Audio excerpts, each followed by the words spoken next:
Okay, today we will discuss one missing term.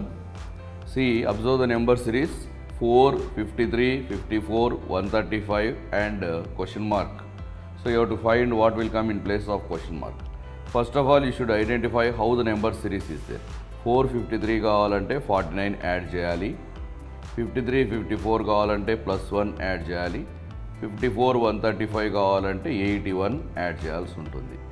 So ఇక్కడ ఇది 7 square తీసుకుందాం, ఇది 1 స్క్వేర్, ఇది వచ్చేసి 9 స్క్వేర్.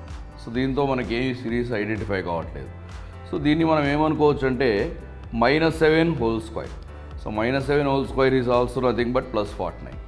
అయితే -7 నుంచి 1 అంటే 8 యాడ్ చేస్తే, -7కు +8 యాడ్ చేస్తే 1, 1కు 8 యాడ్ చేస్తే 9, 9కు 8 యాడ్ చేస్తే 17. సో ఇక్కడ ఏ నెంబర్ రావాలి అన్నప్పుడు 17 స్క్వేర్ రావాలి.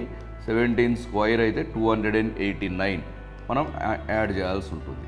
So 135 + 289 424. This is the missing term.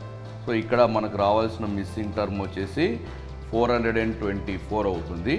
So ఇది దీనికి సంబంధించిన మిస్సింగ్ టర్మ్. ఇప్పుడు ఇక్కడ ఒక క్వశ్చన్ ఇస్తాను, దానికి మిస్సింగ్ టర్మ్ ఏంటనేది మీరు కింద కామెంట్ రూపంలో చెప్పండి.